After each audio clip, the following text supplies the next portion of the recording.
Assalamualaikum semuanya, salam sejahtera. Semoga teman-teman bisa terhibur. Oke, lanjut episode 10-11. Kuambil kembali mantan suamiku sang presdir. Bercerai dari sang istri, tidak pernah terbersit sedikitpun dalam benak Arya. Ia memang merasa semakin jauh dari Lea setelah kehadiran anak-anak mereka. Dan Arya tahu, itulah sebenarnya alasan ia selingkuh dengan Chelsea. Namun, itu tak berarti membuat Arya mau kehilangan Lea. Aku mohon pikirkan itu sekali lagi, Lea, pinta Arya memelas. Jika biasanya di pagi hari itu Lea sibuk mengurus suami dan kedua anaknya, pagi ini ia justru sibuk menyusun baju-baju anak-anaknya. Sementara Darel dan Jihan kini sudah menunggu di luar bersama Bibi.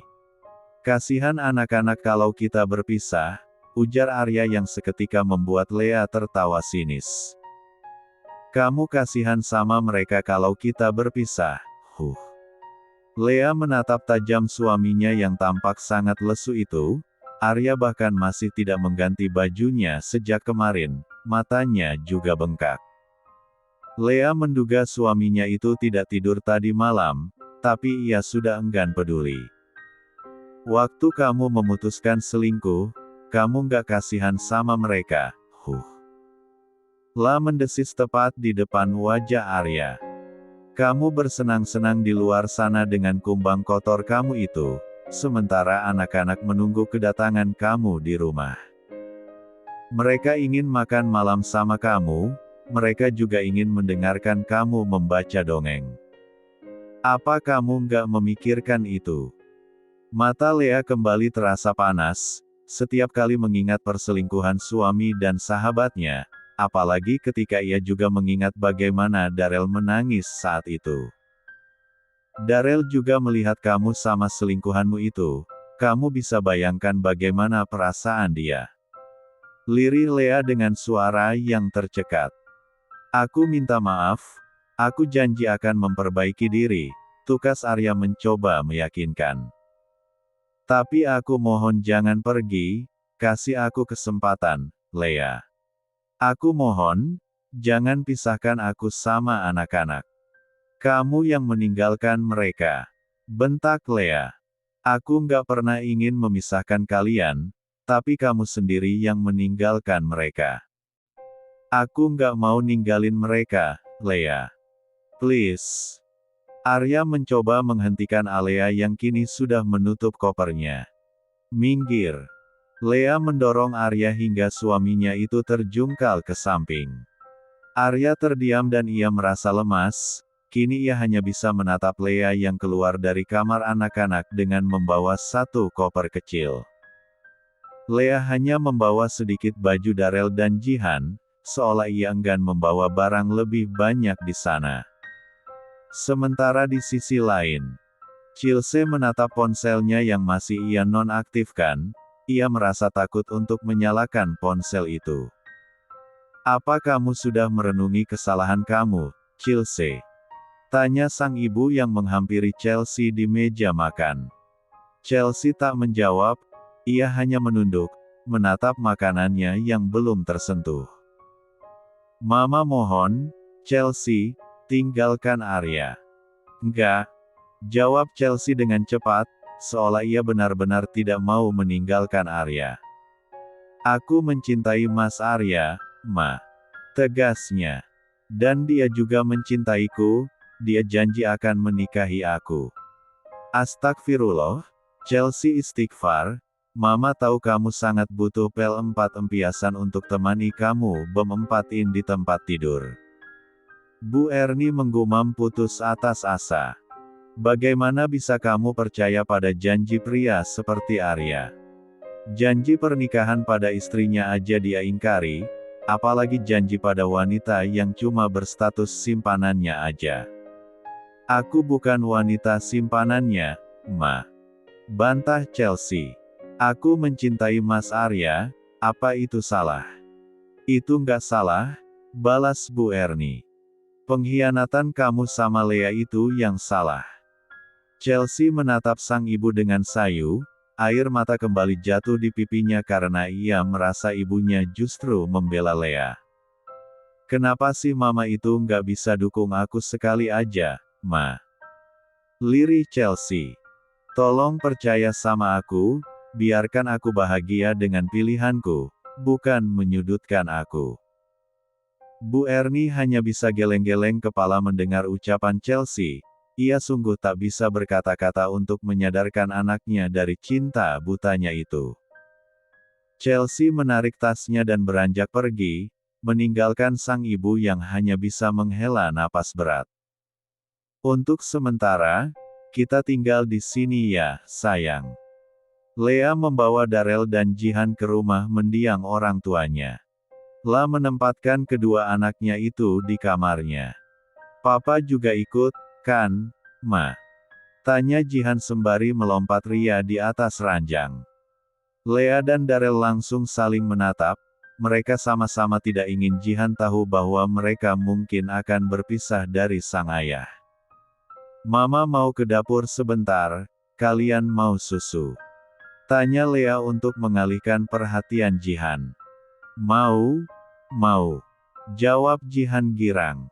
Lea pun segera ke dapur, ia menyiapkan susu yang tadi sempat ia beli saat di perjalanan. Tangan Lea tiba-tiba gemetar, bahkan susunya sampai tumpah ke meja. Hingga tiba-tiba Darrell datang dan menyentuh tangan sang ibu. Darrell, lirih Lea.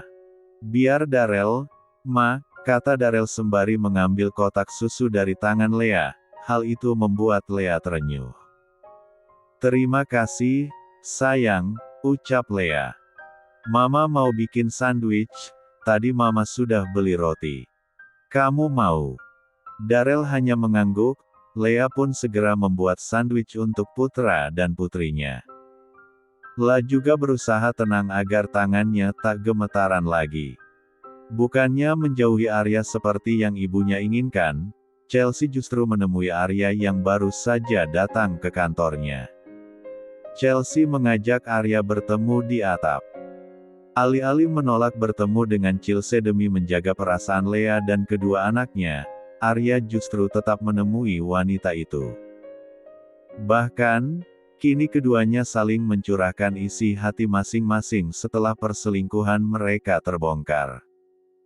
Aku benar-benar minta maaf, Mas, ucap Chelsea lirih.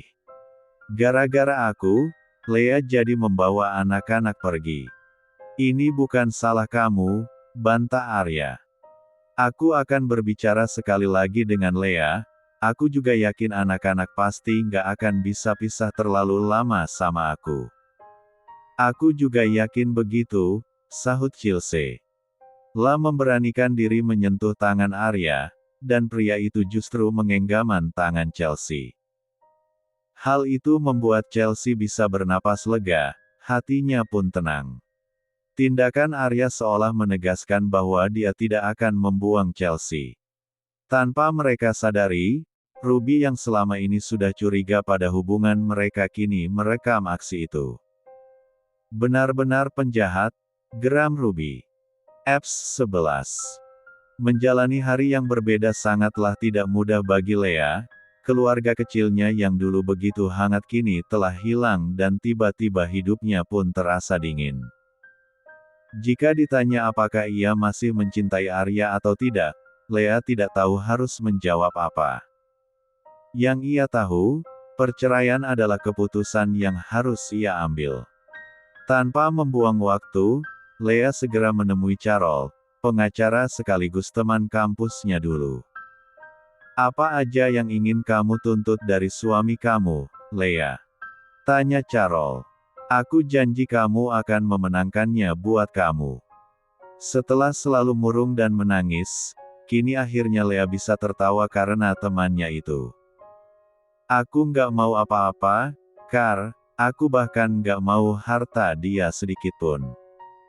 Aku cuma mau hak asuh anak-anak jatuh ke tanganku. Itu sangat mudah, sahut Carol. Meskipun kamu udah nggak kerja, tapi kamu track record yang baik dalam sebuah karir. Semua orang tua itu dan hakim tahu kamu bisa menafkahi kedua anakmu. Selain itu, kamu juga punya warisan yang gak sedikit dari orang tuamu. Dan yang paling penting, perselingkuhan Arya dengan Chelsea sudah membuktikan bahwa dia nggak akan bisa menjadi ayah yang baik. Maka hak asuh sudah pasti akan ada di tanganmu. Bagus, desis Lea. Lalu apa kamu ingin menuntut mereka dengan pasal Perzin 4 Han? Tanya Carol lagi. Orang seperti mereka harus diberi pelajaran. Aku nggak mau membuang waktu di sana, Kar, jawab Lea. Aku ingin segera memutuskan semua ikatan dengan mereka, dan setelah itu aku akan menganggap mereka hanya seonggok mayat hidup. Carol menghela napas berat, sebagai teman, tentu ia tak terima Lea diselingkuhi. Namun, ia akan tetap mendukung penuh apapun keputusan Lea. Kamu hebat, Lea. Seru Carol sembari menepuk pundak temannya itu. Kamu perempuan hebat, pengkhianatan mereka nggak akan bisa menghancurkan hidup kamu. Nggak akan pernah aku biarkan. Lea segera membenarkan.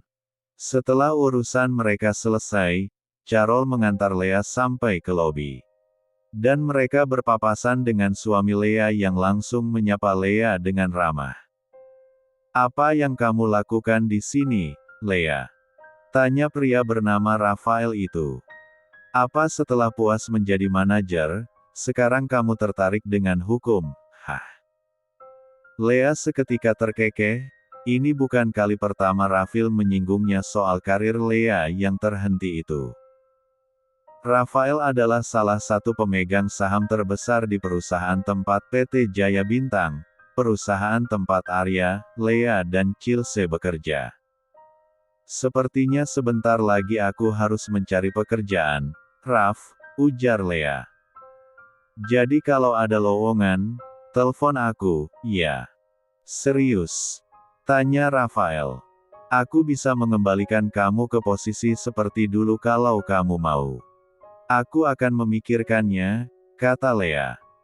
Yah, setelah bercerai, dia harus mencari pekerjaan untuk menafkahi dirinya dan anak-anak, kan? Apapun keputusan kamu, Mama akan selalu menjadi mama kamu, Lea. Bu Erma mengusap pundak Lea dengan lembut. Saat ini, ia dan suaminya berkunjung ke rumah Lea, untuk memeriksa keadaan menantu dan juga cucu-cucu mereka. Mama juga perempuan, Mama ngerti sakitnya menjadi kamu. Jadi Mama nggak akan maksa kamu untuk bertahan. Lanjutnya, terima kasih banyak, Ma. Lea bersender di pundak ibu mertuanya itu. Seandainya bisa, aku juga nggak mau mengambil keputusan seperti ini. Tapi mau bagaimana lagi? Aku nggak sanggup, bagiku ini lebih dari sekedar pengkhianatan. Tapi juga penghinaan. Mama akan selalu ada di belakang kamu, Lea. Bu Erma memeluk menantunya itu. Sementara di sisi lain, Ruby hanya bisa termenung sembari menatap foto lama dirinya dengan Lea, Chelsea, dan beberapa teman kantor yang lain saat acara ulang tahun kantor dulu. Ruby yang tadinya ingin memberikan bukti perselingkuhan Arya dan Chelsea pada Lea, justru merasa takut. Lah takut Lea tersakiti, ia juga takut ikut campur rumah tangga orang. Namun, ia juga merasa kasihan pada Lea, padahal wanita itu sangat baik pada siapapun. Ruby merasa Lea tidak pantas mendapatkan pengkhianatan kejam seperti itu. Kasihan banget sih kamu, Lea, gumam Ruby. Beda halnya dengan Ruby yang merasa kasihan, Chelsea kini justru merasa peluang untuk memiliki Arya semakin besar. Apalagi setelah ia tahu Lea sudah menemui pengacaranya untuk mengurus perceraian. Bahkan, ia tak lagi menundukkan kepala atau merasa malu saat keluar dari rumahnya. Lah seolah lupa bagaimana Lea memperlakukannya di depan banyak orang. Kenapa Mama nggak beli sayur ke depan? Tanya Chelsea sembari membuka kulkas, dan ia melihat kulkasnya itu sudah kosong. Mama malu ketemu sama orang, jawab Bu Ernie yang membuat Chelsea langsung menghela napas berat. Harus malu kenapa sih, Ma? Kita nggak mencuri di rumah mereka, kata Chelsea.